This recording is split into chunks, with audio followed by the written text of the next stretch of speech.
Phil Hellmuth is looking down at pocket queens. Pre-flop, this is one of those classic big pair collision spots where the trap is sprung before a flop is even dealt. Hellmuth opens to 800 with completely standard and absolutely expecting to be ahead of most of the table. I have the button. I shouldn't even look. I should just decide I'm gonna win. Oh, I don't have to decide I'm gonna win. I'm just gonna win. Lock calls. I'm just gonna win this one. Lock flats, which already narrows him to a lot of medium strength hands and some traps. How about the pot? Bill Perkins comes in with the pot. Little pottage. Pottage in the cottage. Pottage. In the cottage. That sizing is fine. It isolates the opener, punishes Lock's call, and announces a very strong range. How much do you have there anyway? What is it? Nothing. You keep saying not much, and this is a 25K chip, kid. Nothing. I don't know. Hellmuth looks down at queens, sees Lock's dead money in the middle and the wide public perception that Perkins can be splashy, and decides to... All right, I raised the pot too. Hi-ya! It is a sizing that does two things at once. It tries to shut Leok out, and it tests Perkins to see whether he really has it or is just leaning on position. What are my choices? Ship it, call, or fold. I re-raised the pot. All right, I'm all in. I'm all in. It's all in. Okay.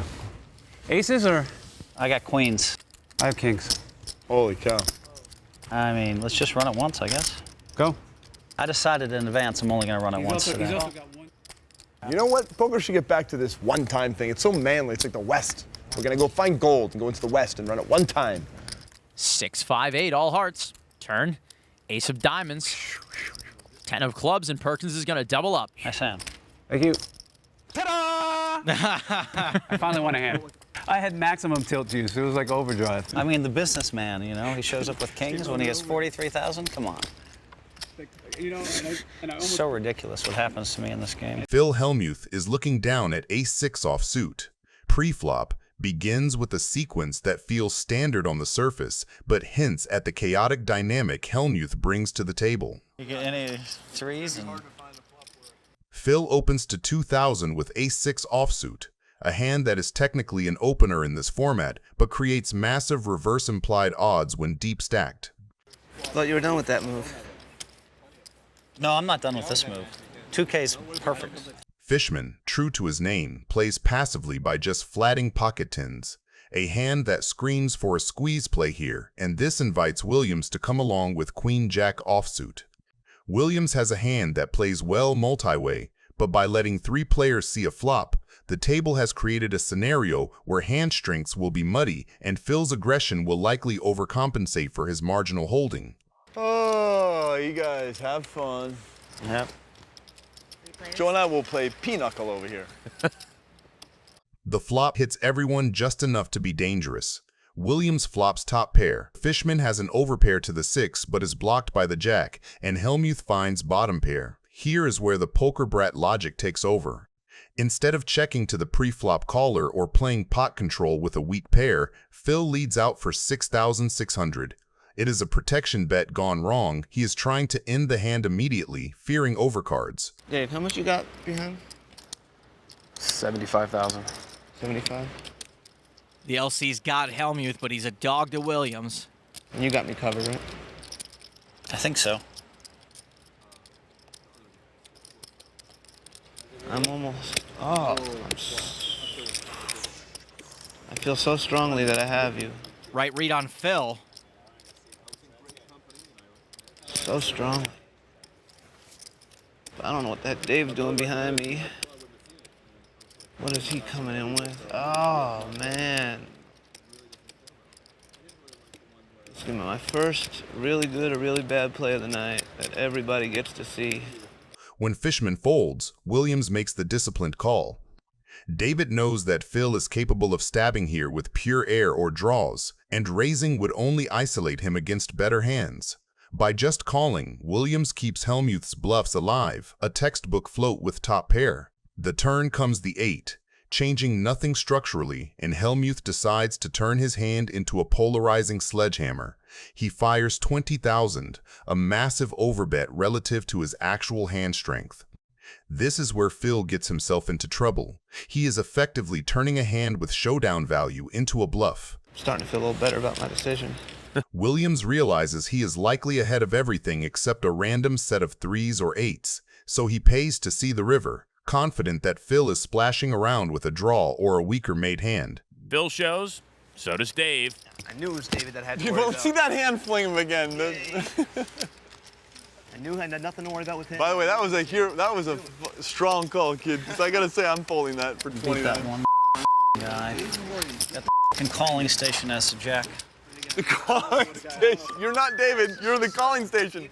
The businessman, the calling He's the station. guy that's going to give me 50,000 for no reason, Dave is. Plays every hand.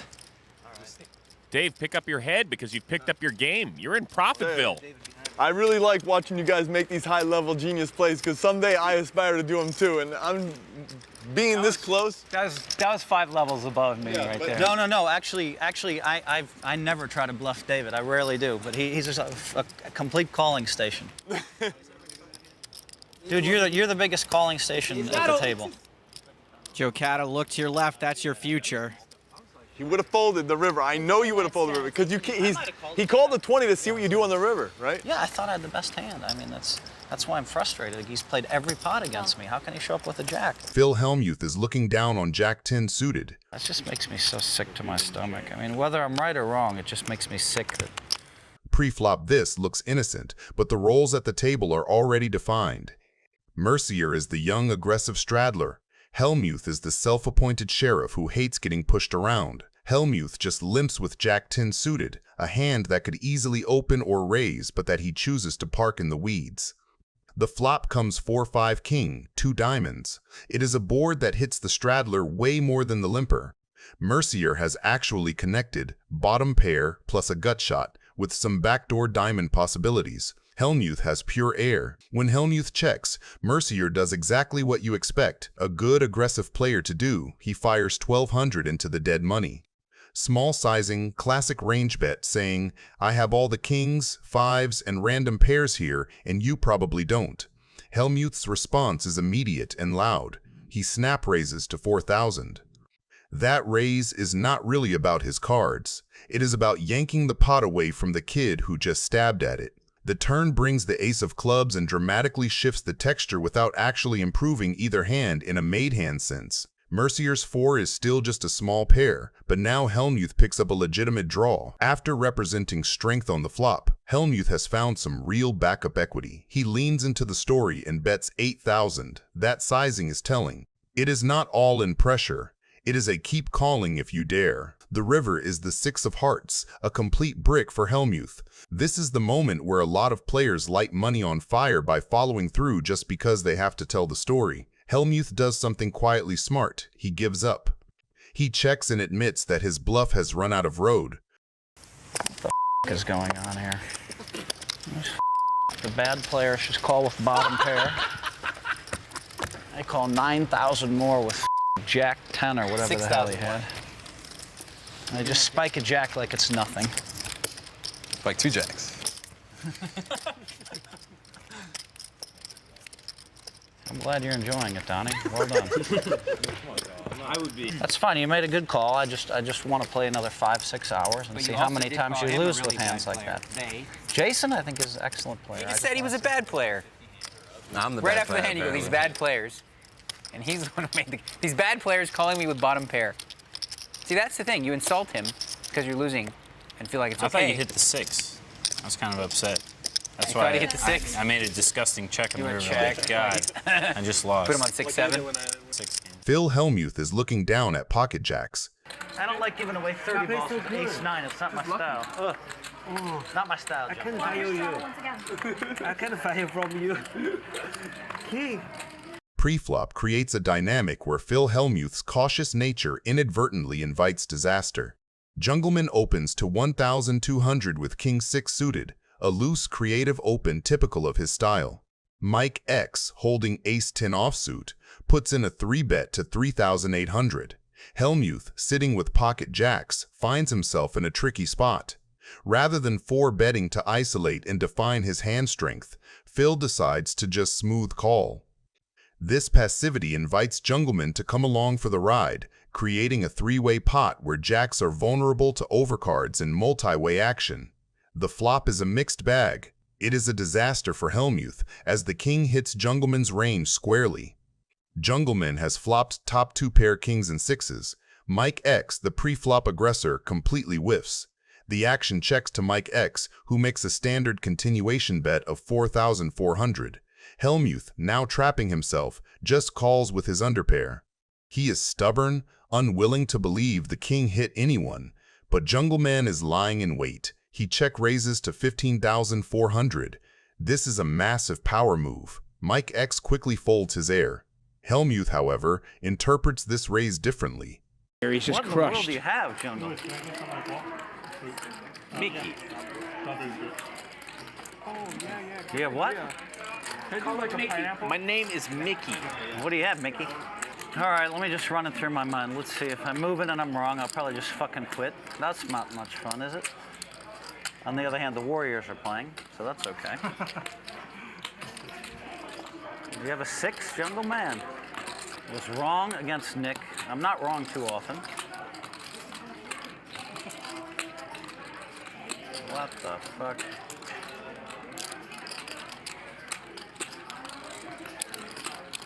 Mickey, what do you have, Mickey? He looks at his stack of roughly 16,000 remaining and decides he is pot committed. Perhaps he puts Jungleman on a draw, or a smaller pair like 8s or 9s. In a move born of frustration and a refusal to be pushed around. Fuck, I just don't believe you, Jungle. All right, I just don't believe you. I just don't believe you, and unfortunately for Phil Hellmuth, he is drawing dead to 2 outs. All right, 2 times. Ugh. Don't do me dirty now. I already trusted you. What the fuck is going on here? What do you have? 10s? No. Shooter bright.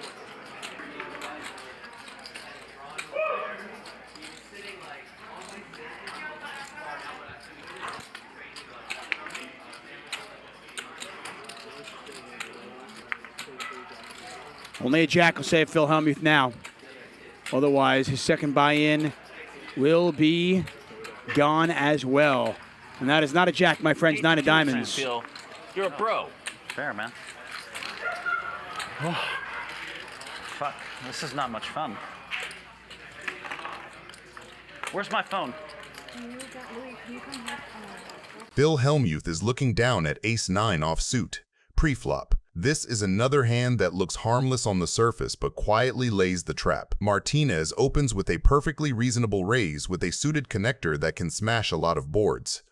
Hellmuth just flats, which already puts him in an awkward spot. This is one of the best thing we have. Did you like it? Minieri peels happy to set mine and play a small pair in position, and Perkins closes the action in the blinds, getting a big price. Italy was the first place I went where I bought pizza by the kilogram. They weighed it, and they said, oh, you have 180, whatever. The flop looks dry to Hellmuth, but is extremely live for the field. Perkins checks, and Martinez decides to check as well. This is the Phil Lock check. No, this is He's too-handed check. Sometimes he likes this, I like that little. Controlling the pot with just 2 overcards and an open-ended straight.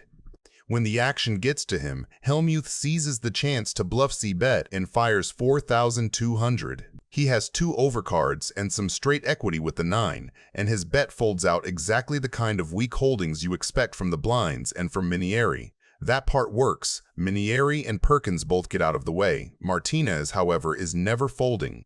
His hand has a ton of equity against a single C betting range, and check calling keeps all of Hellmuth's bluffs and thin value hands alive while disguising his own draw.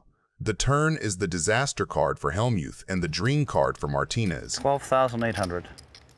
I'll take this one now. You fold. I win. I know. Against that range, Martinez is thrilled to call. He is ahead of all the bluffs and semi-bluffs, ahead of any 8x that decided to stab, and still has redraws even when Hellmuth happens to have a big hand. The river pairs the board with the 7. Having let Hellmuth drive the action on both flop and turn, Martinez finally leads for 15,500 into a big pot. It is a classic blocker-looking value bet designed to get paid by exactly the kind of overpairs and stubborn one-pair hands Hellmuth likes to hero call with. Hellmuth, though, goes one level too far. With ace-9, he has nothing but ace-high and a missed straight draw. Raise it. 45,000. And instead of giving up, he turns it into a bluff, raising to 60,500, trying to represent a monster, 7, or a slow-played set. The problem is that Martinez's line is far more consistent with a strong made hand than with a bluff. Martinez thinks it through. Please don't have forceful. What you got? Huh? What you got? If this was your hand, how are you playing it? Comment it below and let's compare different ways to play this out. You got force? I might have forceful. I might not. Okay, call. Wow. Good call, you win. Oh my God, what is going on? What is going on? Tilt oh my juice! God. Get the tilt juice out for hammer. everyone. Have Thank a you. little sip. Drink it up. Wow. I can't make that call. So sick. I can't make that call. No, I can't make that call. No, he bet 15,000 with the 10. I block back, so you can raise and bluff. I'm steaming now. Oh, I you mean, got some. Me and you I on know. tilt. Now I know. I mean, it's so brutal because now I know he's going to lose all his money to one of you guys, and I might go broke in the meantime. He put in 70,000 with top pair. I haven't seen that in a cash game in 2 years. That was good though. He was right, but I haven't seen that in 2 years.